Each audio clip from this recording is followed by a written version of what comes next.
Gu Qing knelt before me, covered in blood, begging me to repay his family's debt. I understood it was starting again. In my past life, I was kind-hearted and repaid his debt. And then the nightmare began. When my entire family was convicted, I asked him why he had done this. His bloodshot eyes fixed on me as he said he was avenging his contempt. Fine. This lifetime, I'll show him what true contempt really means. I pressed my hand to my forehead and opened my eyes, taking a long moment to come to my senses. Before me knelt a man, covered in blood yet radiating an elegant grace. His features were of a rare, unparalleled beauty, surpassing even that of a woman. Even the blood staining his face did nothing to diminish his allure. Instead, it lent him a shattered, battle-scarred beauty. Wasn't this my husband, Gu Qing? Had I been reborn? Sure enough, as my doubts surfaced, he spoke. Miss Zhao, I know your heart is kind. Our family owes a great debt from treating mother's illness. If we don't repay it soon, my younger sister and I will be taken by the creditors and sold into slavery. It's only 100 taels of silver, the price of one of your trinkets. If you would only provide the sum, I, Gu Qing, shall serve you faithfully for the rest of my days. In my past life, he took advantage of my fondness for him to propose marriage. After all, my family was the wealthiest in the city. Not only could we help him repay his debts, but it would also propel him to great heights. And I was indeed kind-hearted. I couldn't bear to see him suffer such hardship. So I paid off his debts and even pleaded with my father to let him work as an accountant in our family shop. He worked diligently while studying, displaying the bearing of a scholar. Seeing his exceptional talent, my father arranged our marriage and welcomed his family of 3 into our household. Gu Qing proved truly gifted, soon passing the imperial examinations as a third-place laureate and earning the emperor's favor. My family had prepared festive decorations to welcome him home, but instead, we received news of my father's arrest.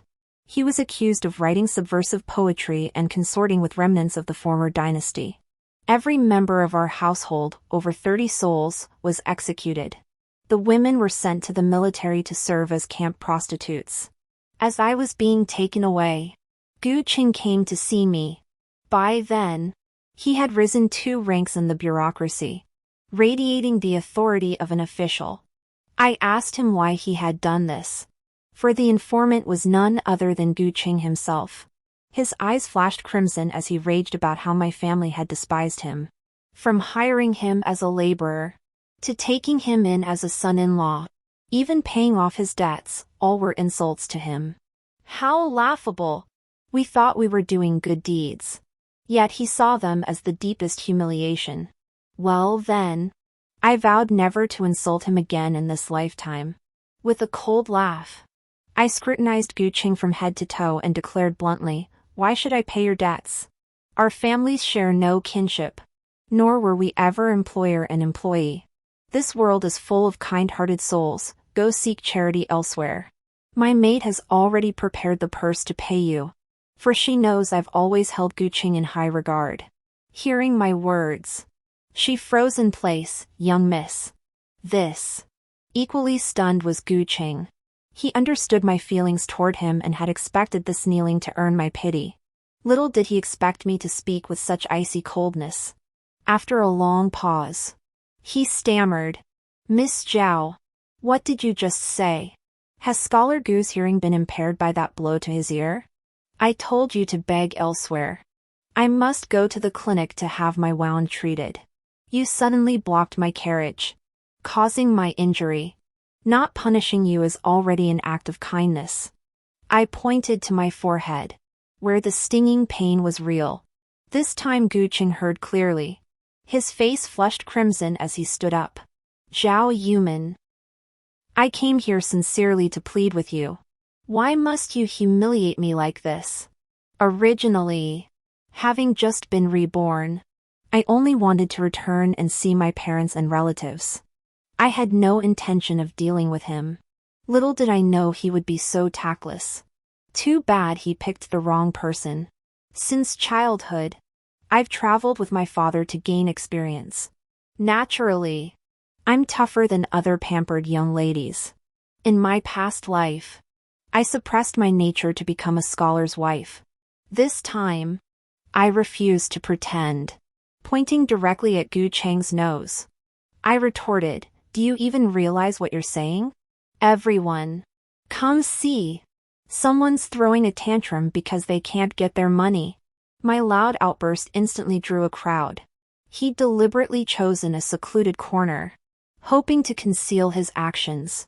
But he hadn't counted on my shamelessness. He covered his face with his sleeve and said, "Zhao Xiaoman, don't act like a shrew. What young master would ever want to marry you then?" I stared at him coldly and replied, "It certainly won't be you, Mr. Gu.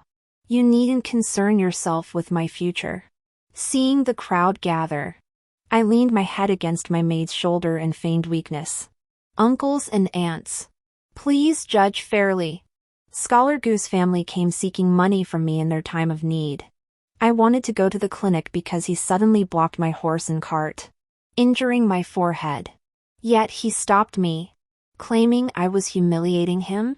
Fellow villagers, even if my family possessed some silver, it should not be given away so inexplicably.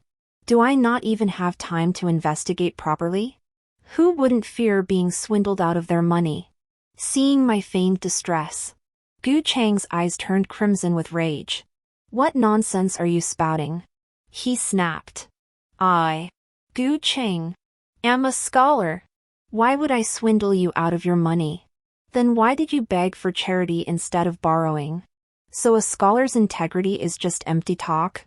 Not only did you kneel before me, a woman, but you didn't even write an IOU.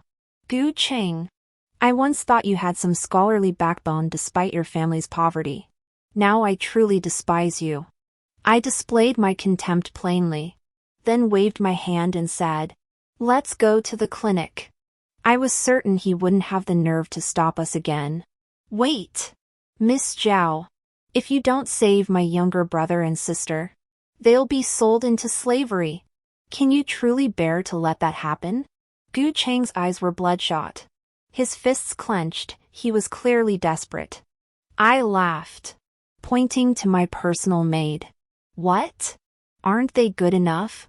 Everyone knows the Zhao family and other wealthy households nearby treat their servants generously. If you don't want your brother and sister-in-law sold, you can sell your house or fields, or even sell yourself.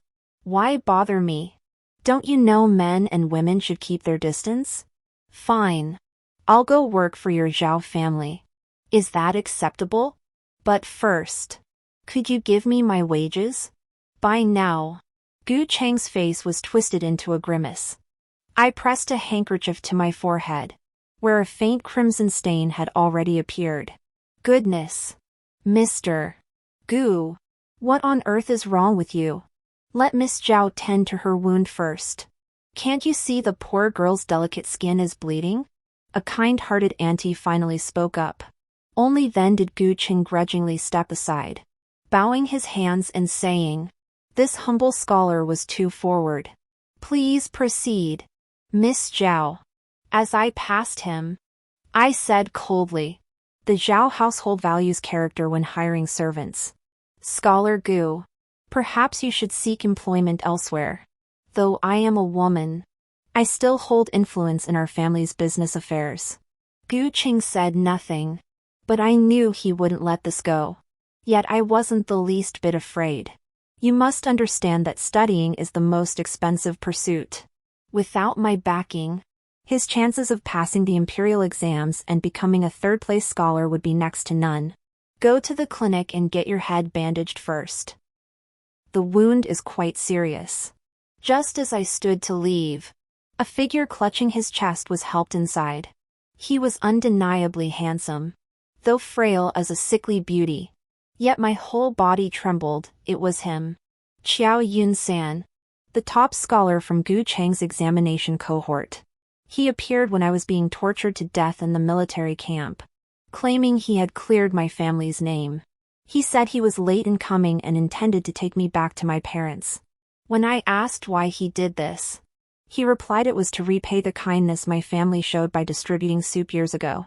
2 years prior, a great famine struck the city. He and his mother fled here, starving to the brink of death. Fortunately, my father and I were distributing porridge at the temple entrance. 3 consecutive days of our offering sustained them. From that moment, he regarded my family as his benefactors. Consider how the ingrate we raised with such devotion betrayed my entire household. Yet here was someone who remembered a few bowls of porridge for a lifetime. People truly are so different. Upon seeing me, he struggled to bow. "Miss Zhao, how are you?" Then he stepped aside, seemingly waiting for me to approach before daring to straighten up. I reached out to offer him a gentle support, returning his greeting. "Mr. Chiao, how are you? Are you unwell?" A scholar nearby sighed. "Brother Chiao is exhausted. He stays up all night copying books to pay for his mother's medicine. So it's no wonder." "Enough." Xiao Yunsan quickly interrupted his friend, still bowing his head. "How could you neglect your health so? Very well. Then, both your medical expenses and your aunt's shall be covered by the Zhao family. I feel he was my benefactor in a past life, it is only right that I repay him." Xiao Yunsan immediately protested in panic. "No. Such immense kindness. You need not repay it. I have my reasons for this. One of my family's shops happens to be in need of an accountant. Finding a trustworthy person for such a role is difficult these days. Would you be willing to assist at our family shop once you've recovered? This way, I've saved him the embarrassment. In my past life, I treated Gu Qing the same way, though he demanded far more." Xiao Yunsan hurriedly bowed in gratitude. Unfortunately, he lacked Gu Chang's silver tongue and could only offer sincere thanks. After settling matters with the doctor, I nodded with a smile and departed. Stepping outside, I immediately saw Gu Qing standing there, fists clenched, his eyes bloodshot. He ground out 3 words through gritted teeth. "Why? I didn't hide anything from others." Stating plainly, Mr. Chiao possesses the pride of a scholar. He'd rather exhaust himself than easily ask for help. You, however, lack that virtue.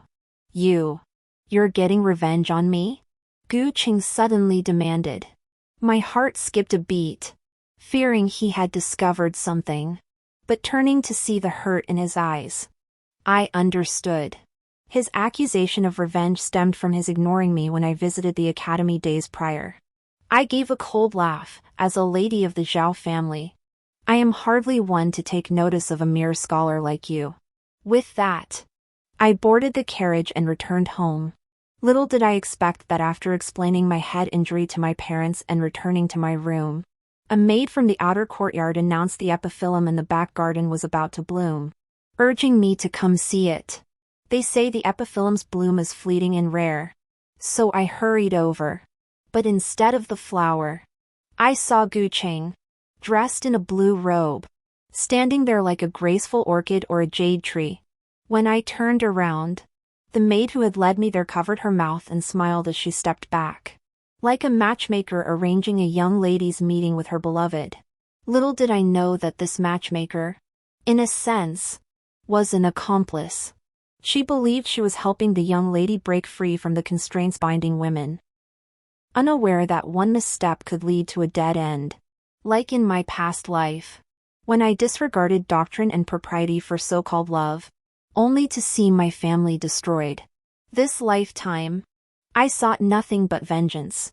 Upon seeing me, Gu Qing bowed deeply and said, "Miss Zhao, I acted rashly and lost my manners earlier. Please forgive me. Knowing this, why did you still come?" I took a few steps back and shouted, "Someone! Help!" Gu Qing paled. He knew full well how he'd entered, not through proper means. "Wait. Miss Zhao. I came to apologize. Please forgive me. And about the academy. I knew that any contact now would invite censure, even forcing us together. So I took a few more steps back and said, "Don't come any closer. Have you swallowed Confucius and Mencius's teachings whole? How dare you trespass into my home and attempt to make advances toward me? Not at all. I merely wished to speak with you privately. I hold deep gratitude toward Miss Zhao. However, since you failed to pay my tuition at the academy today, I won't be able to study at the academy's bookstore next month. How can I make progress?" So that's what this was about. No wonder my maids watched me cautiously today, yet dared not speak. I scoffed. Wasn't young Master Gu the one who scorned my support, claiming I'd sullied your character with this filthy money? If that's the case, I shan't sully you any longer. By then, servants had already rushed to the scene. I flung my sleeves. "This Mr. Gu barged in uninvited. Escort him out." I expected Gu Qing to regret his actions. But instead, he snorted haughtily, "Miss Zhao, you've been clinging to me all this time. Now you act like this. It's nothing but a ploy to grab my attention. Would I, Gu Qing, ever stoop to bowing for a few bushels of rice? I hope you won't regret this later." Regret my ass. I'd regret supporting him again. Feeding him with my money isn't worth it. Might as well feed a dog. Beat him. Throw him out. I gritted my teeth. A flicker of panic crossed Gu Cheng's eyes. He probably never imagined I'd treat him this way. But he'd be surprised by much more. After having him thrown out, I summoned the maid who'd brought me here. She thought I was about to reward her, grinning as she said, "Miss, Master Gu is deeply in love with you.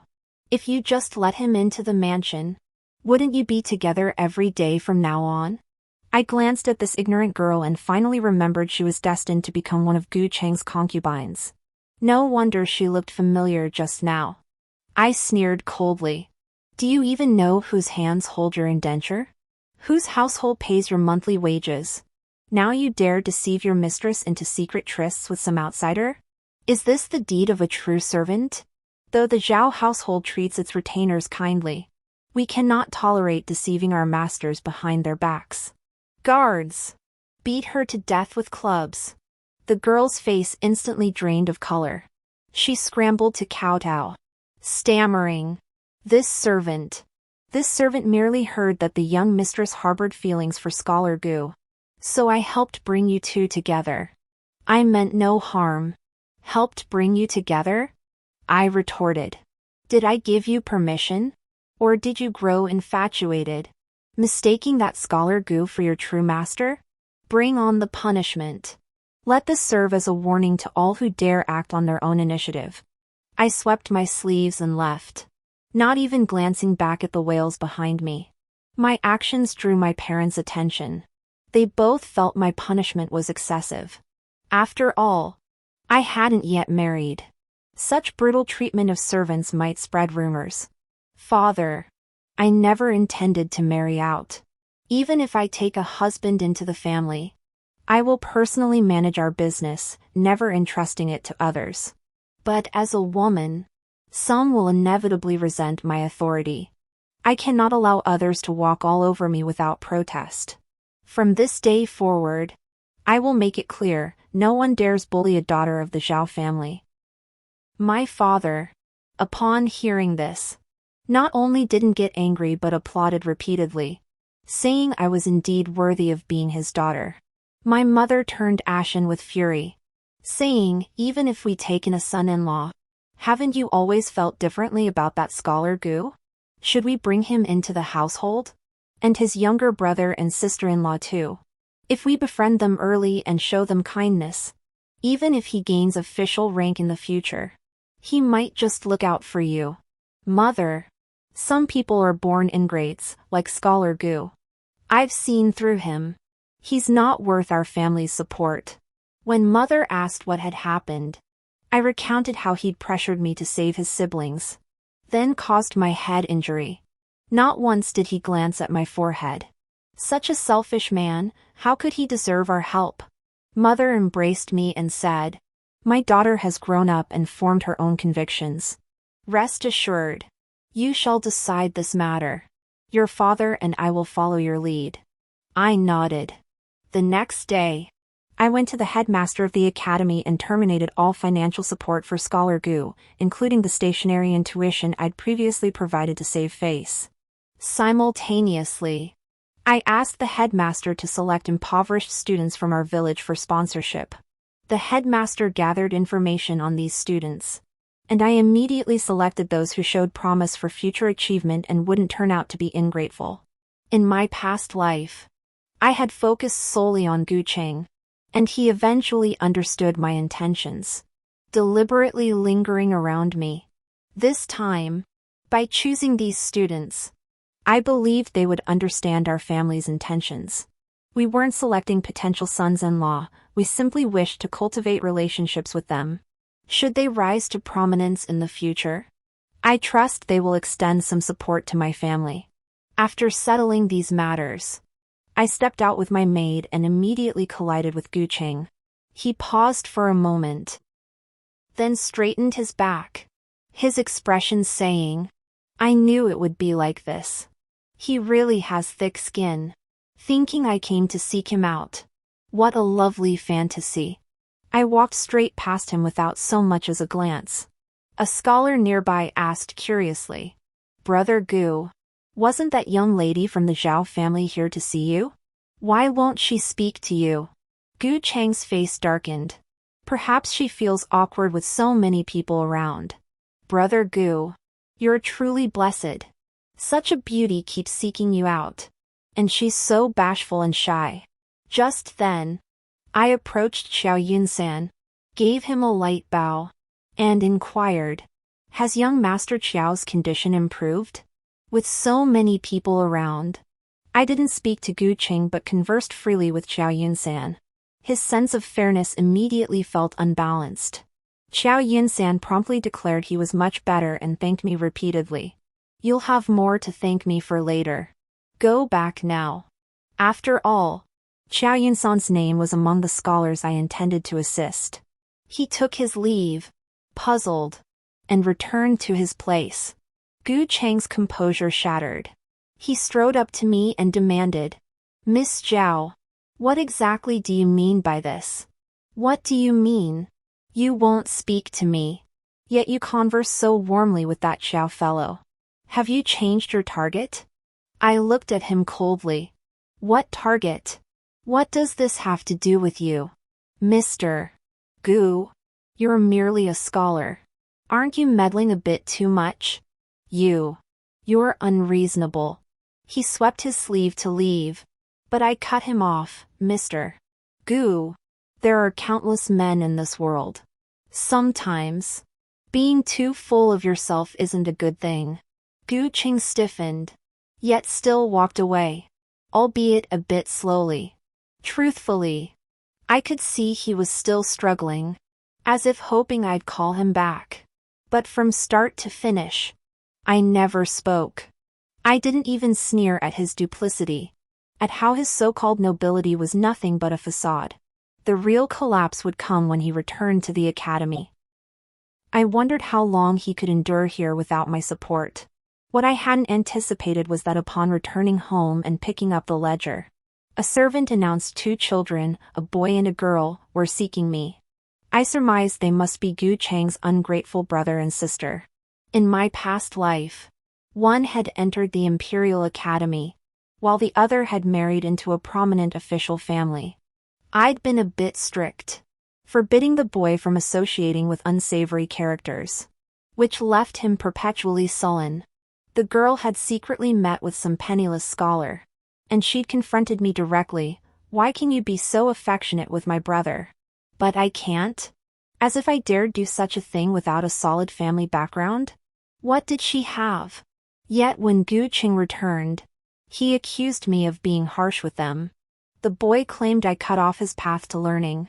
The girl said I ruined their marriage prospects. Both regarded me as their enemy. This lifetime, I'll let them have their freedom. I waved them off. Yet those 2 youngsters stubbornly crouched until I exited the manor gates. They charged straight at me, pointing fingers and screaming, "You vicious woman! Why won't you pay my brother's academy fees? You ruined his mood. Don't even think about stepping into our house." Gu Cheng's younger brother stood with hands on hips, barely 12 years old, yet already mimicking the posture of a shrew. I shot him a cold glance, slap him. My maid stepped forward and smacked him across the face. A crowd gathered to watch. He glared at me with hatred, but I replied calmly, "Why? Because your brother overstepped." I covered his tuition fees out of pity for his poverty and talent, not wanting a pearl to lie buried in the mud. Yet he demanded I pay off his debts. And with such a foul attitude. I truly don't understand what makes you think I want to enter the Gu family. Is that door made of gold or silver that it's worth my climbing? In one sentence, I left that boy stammering, unable to utter a single word. But the girl said, "You just like my big brother. You want to marry him. If you marry him, you'll be our sister-in-law. Isn't it only right that you use some of our gold and silver?" How ridiculous! Not only do I have no interest in your elder brother, but even if I did, I haven't married into your family yet. There's been no formal betrothal or wedding procession. Yet here you are, flaunting this in public. Are you trying to ruin my reputation? Or do you think your elder brother is some rare flower, beloved by all? I laughed contemptuously, and several others joined in. The little girl couldn't hold her own in a verbal spar with me and burst into tears. Just then, Gu Qing appeared from somewhere, rushing forward to embrace his sister. "Zhao Yuman!" he exclaimed. "How dare you bully my sister? I'll have you know." He probably still thought I was that woman from before, the one who'd stoop to anything for love. But I'm not that woman anymore. Gu Qing, who gave you the nerve to lecture me right here at my own doorstep? Beat them. Drive all 3 of them far away. Put up a sign here, "Dogs and the Gu Qing siblings are forbidden to approach. Anyone who disobeys will be beaten every time." Zhao Yuman, if you dare, I, Gu Qing, will sever all ties of gratitude with you. Gu Cheng's eyes blazed crimson as he spoke these cold, final words. I gave a cold laugh. "Fine. Consider all the silver I once gave you fed to the dogs. What scholar knows gratitude? It's all nonsense. At least, it seems Scholar Gu's books were read in vain." Everyone around knew exactly what had just happened. Yet not a single soul spoke up for Gu Cheng. Yet he still walked away with his younger brother and sister, head held high. Barely half a month later, that one stubborn Gu Cheng collapsed before my carriage while copying books for money. Too weak to lift a finger, he'd wasted away to a shadow of his former self. A maid whispered, asking how to handle him. I flicked my handkerchief dismissively and sneered. "Anything discarded on the road is trash. Clean up the garbage." Servants promptly dragged Gu Cheng to the roadside. As they did, I caught him lifting his eyes. He froze upon seeing me. Then, his gaze turned sharp. I frowned. That intensity didn't belong to the unremarkable Gu Cheng I knew. Had he reincarnated too? It was entirely possible. I'd been back for 2 months now. Did that mean he was dead too? Killed by whom? A smirk touched my lips. This was getting interesting. After returning home, I had him investigated. Sure enough, rumor had it he'd accused the headmaster of looking down on the poor while still in the academy, predicting he'd reap what he sowed. Indeed, in my past life, the headmaster had been expelled from the academy even before the Zhao family. Then, Gu Qing framed Xiao Yunsan multiple times. I immediately understood he must have been killed by Xiao Yunsan in his previous life. How else could he harbor such deep hatred? After learning about Gu Cheng's shady schemes, I decided he deserved his just deserts. I secretly sought out those Gu Cheng had wronged in his past life, instructing them to cause daily disturbances at his home and the academy. Over time, even the headmaster, despite his talent-appreciating nature, couldn't tolerate it any longer and expelled Gu Qing from the academy. I was so delighted I had firecrackers set off at the gate. I wasn't afraid of being too ostentatious. For after my rebirth, I learned one crucial thing. The reason Gu Qing could establish himself in the court so swiftly in his previous life was simply because he had money. He used my family's money to climb the ranks. Then when the treasury ran dry, he brought down my family to replenish it, all to secure more promotions and wealth. It was utterly shameless. So even if I couldn't stop him from becoming a third-place scholar, it didn't matter. As long as I supported Xiao Yunsan, Gu Qing would amount to nothing. What no one expected was that Gu Qing truly had no shame whatsoever. Is this what they call great men not being fussy about trifles? He actually had the nerve to come find me. His gaze fixed on me like I was prey. I admit it, I was afraid. And I hated him. But seeing him dressed in rags, still strutting with that official gait and air of authority, I couldn't help but chuckle. Suddenly, this man seemed utterly ridiculous. He spent his entire life emphasizing how much he valued his reputation and despised those who looked down on him. Yet deep down, he was consumed by insecurity. What are you laughing at? Minister Gu. It's been a while. Indeed. It's been a long time. Miss Zhao. I've come today to propose a deal. Oh. I remained seated, raising an eyebrow to see what he would say next. To my surprise, Gu Qing declared, right now, you must produce 500 taels of silver to secure us a new residence. Then, you must help me gain admission to the academy. Furthermore, you must provide funds to pave my path forward. In return, once I achieve success and fame, I will ensure the Zhao family faces no worries. Otherwise, you will meet the same fate as in my previous life. I knew his sharp mind must have guessed I'd been reborn too. But I never imagined he'd dare adopt such an arrogant demeanor. Speaking to me in a commanding tone, the cup in my hand flew straight at him, drenching him in tea. What are you doing? You worthless woman? Do you want to serve those soldiers like in your past life? Or is it that you haven't had enough of that? Gu Qing looked down on me. His lips curled in scorn. I walked over and slapped him hard across the face. He stumbled back, staring at me in shock. In his mind, I was always gentle and proper, someone who would never do such a thing. Right? Gu Qing, do you think you could have studied peacefully at the academy in your past life? Did those renowned masters come all the way from the capital to teach you for nothing? That was all the path our family paid to pave for you. Even if you had the ability now, even if you passed the exams, a third-place scholar entering the court would still be nothing more than a low-ranking official. What do you have to challenge the Zhao family? You're nothing but a filthy woman. Apologize to me, and I'll overlook the past and marry you. You'll still be the mistress of the Gu household. Gu Qing seems quite capable of bending and stretching. I nearly vomited from disgust. Gagging. I sneered. With your penniless appearance, you think you're worthy? Get out. Zhao Yuman. Don't push your luck. Guards. Throw this penniless scholar out. No need. This official. This young master will leave on his own. Gu Qing flicked his sleeve and departed. After he was gone, I collapsed back into my chair, sweat pouring from my forehead, my heart throbbing with pain. Those memories were indeed deeply humiliating and heartbreaking. He knew this. So he tried to use such matters to suppress me, to keep me cowed and humiliated under his constant pressure. Not a chance.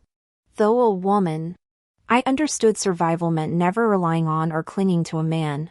That would only be the start of misfortune. Take my past life. For instance. Now that we both knew each other's secrets, we had to tread even more carefully. But I never imagined I'd overestimated Gu Qing. He didn't even consider me a threat. Instead, he turned his sights on Xiao Yunsan, who hadn't been reborn.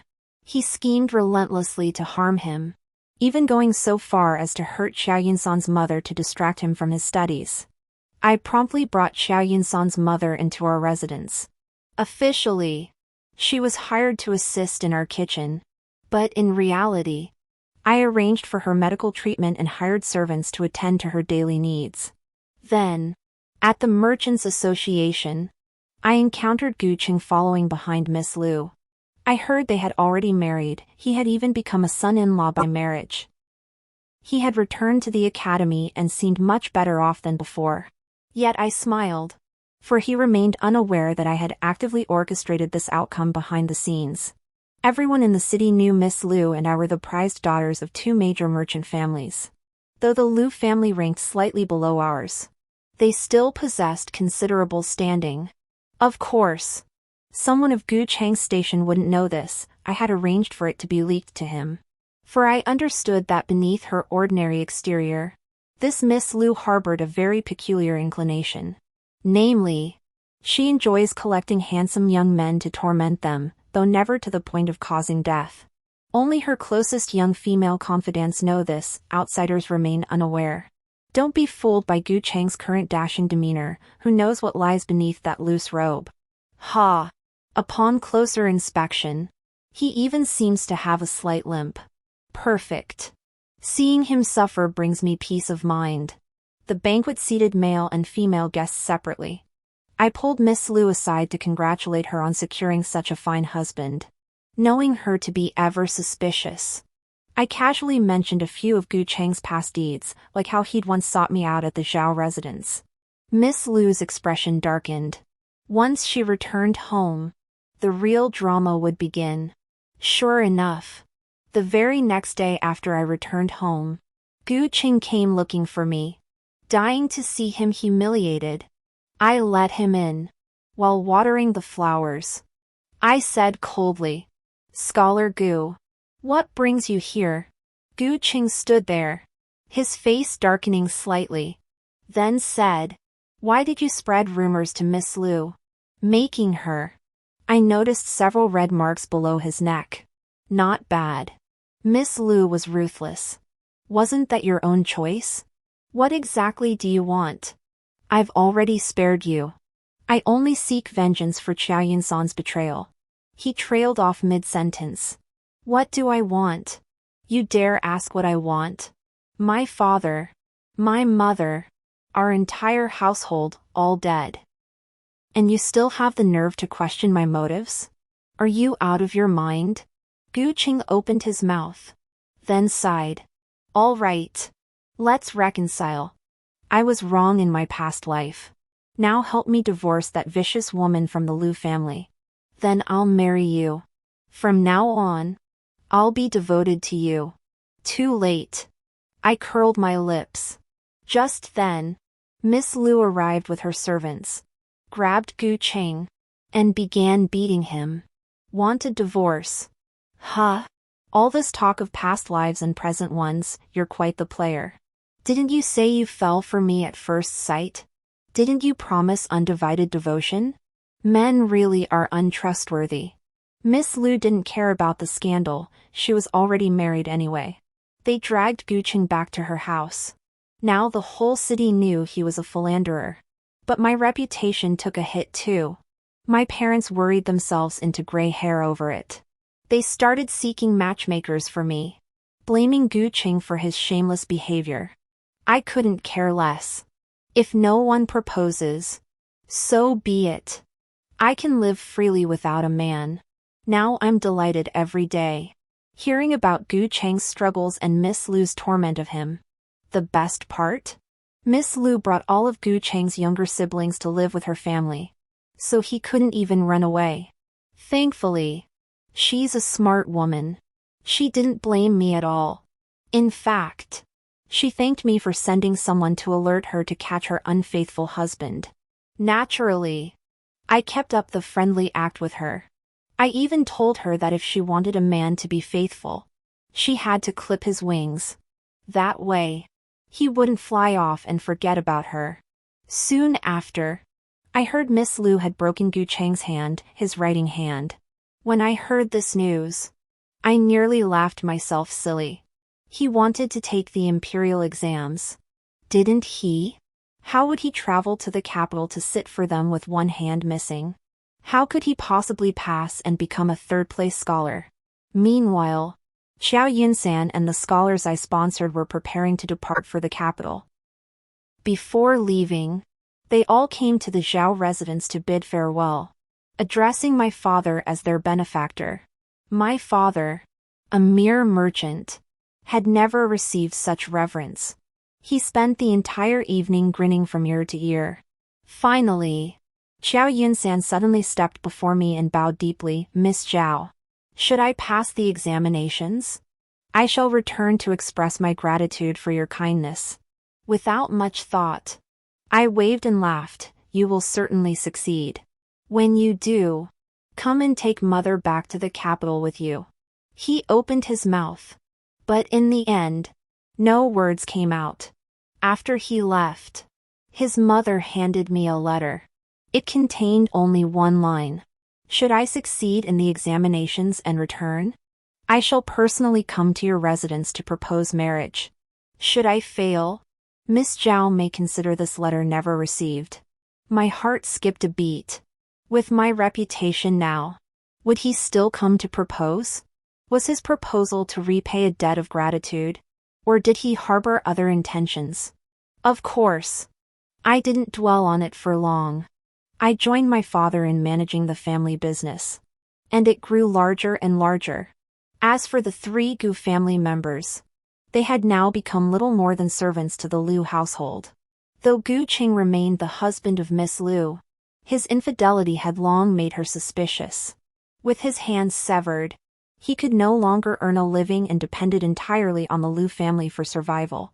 Any semblance of dignity or self-respect had long vanished. I scarcely saw him anymore, for Miss Liu kept him under strict confinement, not even allowing him to step beyond the manor gates. It wasn't until Xiao Yunsan returned triumphant after passing the imperial examinations that he arrived at my home, as promised, with gongs and drums, to propose marriage. Looking at his earnest face, I finally nodded in agreement. However, since he was the newly crowned top scholar, I chose to marry out rather than insist he become a son-in-law. This way, even if trouble arose, it wouldn't drag my maternal family into it. After our betrothal was set, wedding preparations began. Perhaps Miss Liu, lulled into complacency by my engagement, allowed Gu Qing to slip out. He cornered me in that same alley, still kneeling there. But this time, he spoke with submissive humility. I beg you, Miss Zhao, save Gu Qing. This time, I will never betray you again. Stepping down from the carriage, I looked down at him prostrate on the ground. This time, I said, I truly despise you. Do you still seek revenge? No, he replied. I know I'm nothing without you. Please save me. Save my brother and sister-in-law. I'll become a son-in-law. I'll serve the Zhao family like a beast of burden for the rest of my life. Gu Cheng's once proud spirit had finally been devoured by the dogs. But I replied, it's unnecessary. Scum like you belongs rotting in the garbage heap for eternity. Just as I turned to leave, Gu Cheng suddenly leapt up, roaring furiously. You whore who sleeps with every man. How dare you marry that man? You'll both die. He drew a dagger from somewhere and lunged straight for my chest. But the maid beside me suddenly sprang into action, kicking Gu Cheng squarely in the chest. He flew back 3 steps and crashed to the ground. Just then, Xiao Yunsan arrived with a group of men. I cried out in panic. This madman tried to kill me. Xiao Yunsan immediately shouted, beat him. Beat him to death. He was so preoccupied with worrying about me that he probably didn't even see who it was. After all, Gu Qing was no longer the dashing young man from a year ago. He was now nothing but a rotting mass of flesh. Already unstable, Gu Qing was swiftly beaten to the brink of death after that gut punch and the barrage of blows. He pointed at Xiao Yunsan, screaming, it's you! Why always you? Isn't it because you lust after this little slut but can't have her? You'll be together for eternity, why kill me? My heart trembled. I glanced at Xiao Yunsan, who was looking at me with concern, and thought of that embrace before my death. So that's how it was. Thanks to Gu Cheng's words, I could finally marry happily. Xiao Yunsan, however, seemed to recognize a familiar voice. He walked up to Gu Cheng, studied him for a long moment, then exclaimed in realization, "So it was you. Truly a disgrace to scholars. Someone, take him back to the Liu family." Gu Cheng was terrified out of his wits. "No. I don't want to go back. I don't want to go back. Don't send me back." He tried to flee, but collapsed convulsing on the street. A doctor was called. Shaking his head, he declared, he died of fright. I covered my mouth. The once arrogant and overbearing Gu Cheng from my past life had actually been scared to death, truly a dramatic turn of events. Xiao Yunsan, fearing I might be frightened, pulled me away. Afterward, the Liu family didn't blame us. After all, he had sought to assassinate me himself. And he hadn't been beaten to death but scared to death, it couldn't be laid at our doorstep. Months later, after my marriage, when I traveled to the capital with Xiao Yunsan's family, I saw two new beggars in the city, a man and a woman. They were Gu Cheng's younger brother and sister. They no longer strutted arrogantly before me as they had in my past life.